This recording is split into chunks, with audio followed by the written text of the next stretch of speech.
Grabing lalaki ng dahon ng alugbati yan, lalapad oh. Sarap kunin panglagay sa munggo. Ayan po oh. Grabing lalaki, ang gaganda. Ayan po yung alugbati. Dito lang po yan nakatanim.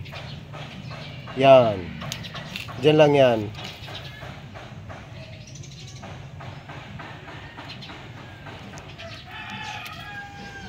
So ito po, bagong transplant din po yung lettuce na to. Red Rapid din po ito. So sunod-sunod lang po yung pag-transplant namin kasi hindi namin kayang i-mix ng isang bagsakan yung lahat ng lupa na pwede naming pagtamnan. So ayan. And then ito, mayroon na naman po kami ulit pichay.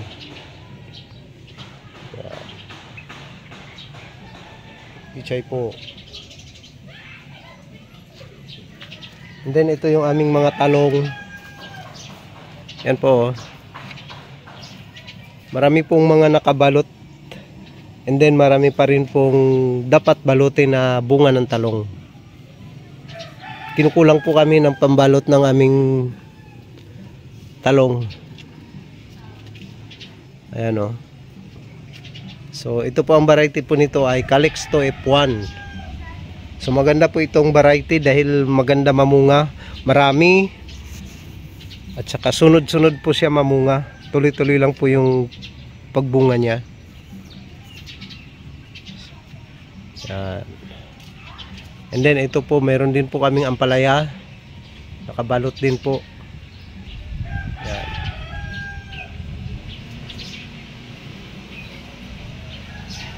Yan po, ampalaya rin yan o. Nakabalot din po ng net.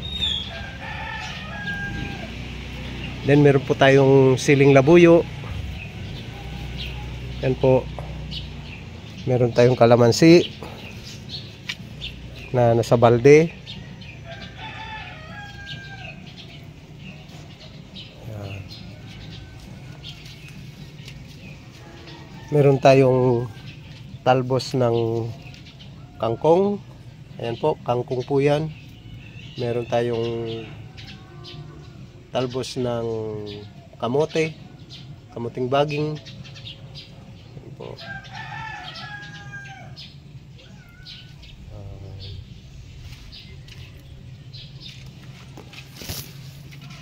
Ayan po, meron pa po tayo ditong ampalaya. Ito. Marami po mamunga itong variety ng ampalaya na ito. Meron po pang dapat na balutin, no? Hindi lang maibalot dahil wala na po kaming pang balot na net. Yan. And then ito po yung aming tanlad. Yan lang po nakatanim yan. Tinatalian po niya yan dahil pakalat-kalat yung kanyang mga dahon. Yan po, tanlad.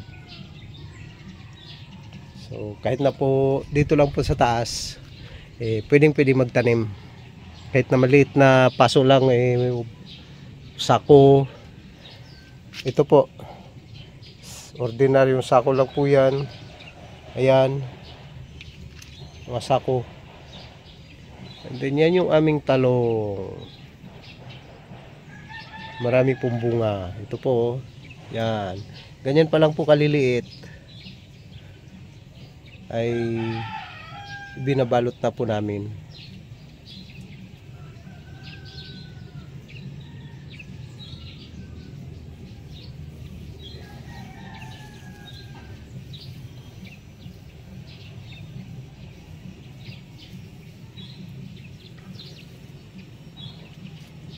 So ito po, ito. Kung makikita po ninyo, sunod-sunod yung bunga niya, oh. Ayan. Dito 3 piraso, 3 yung nakabalot. And then ito, and then ito meron po ulit. And then ito meron din po ulit. And then ito. So sunod-sunod po yung bunga niya. So dyan lang po yan nakatanim, oh. Yung ampalaya na yan. Ayan, dyan lang po yan nakatanim sa maliit na balde na yan. So Marami po mamunga. Hindi lang po namin alam yung variety nito dahil binili lang po ito. Buto ng binili namin sa palengke at ginulay namin. So, pwede pong itanim. Nung makita na pwedeng itanim yung kanyang buto, itinanim ni Mrs. So, meron din po kami ditong malunggay. Ayan po. May malunggay kami. Ayan.